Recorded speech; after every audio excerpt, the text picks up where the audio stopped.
Alors que la tempête Gérard a ravagé le nord et l'ouest de la France, le Fort Boyard, situé entre les îles d'Aix et d'Oléron, n'a pas été épargné.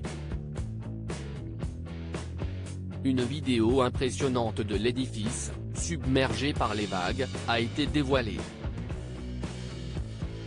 Tous les Français connaissent le Fort Boyard, situé en Charente-Maritime.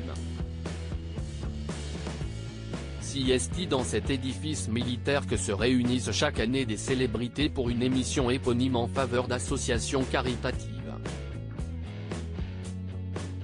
Le jeu, présenté par Olivier Mine et lancé pour la première fois en 1990, fait partie des émissions phares de l'été et probablement des programmes les plus cultes du petit écran français. Aujourd'hui encore, il fédère des millions de téléspectateurs durant la période estivale. Mais en ce mercredi 18 janvier, si est pour une bien triste raison que le Fort Boyard fait parler de lui, la tempête Gérard, qui a touché le nord et l'ouest de la France en début de semaine, n'a pas épargné la fortification, nichée en plein milieu du Pertuis d'Antioche, entre les îles d'Aix et d'Oléron.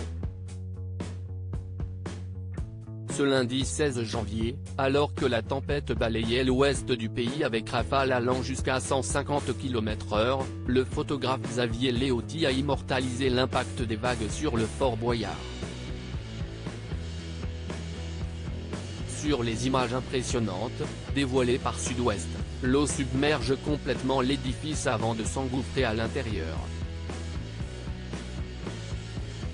Les embruns donnent cette impression de hauteur, par rapport à la vigie, mais les vagues sont assez grosses, elles recouvrent le mur.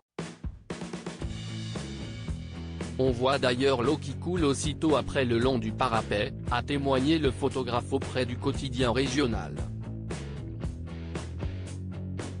Un phénomène climatique qui n'est pas sans conséquence sur le fort, dont la façade de granit et de calcaire est déjà fortement dégradée. Le Fort Boyard avait été laissé à l'abandon en 1913. Ce n'est pas la première fois que le Fort Boyard est touché par une tempête. Depuis la fin de sa construction en 1957, il a été victime de nombreuses catastrophes. Son état s'était fortement détérioré lorsqu'il avait été laissé à l'abandon en 1913 puis victime de nombreux actes de vandalisme.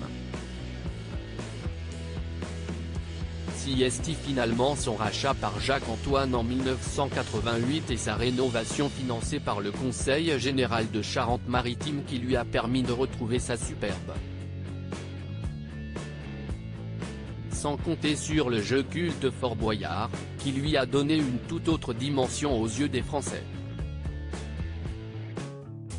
Malheureusement, depuis que l'édifice a perdu son brise-lames, un dispositif de protection, la pointe nord du fort est à la merci des caprices de la mer.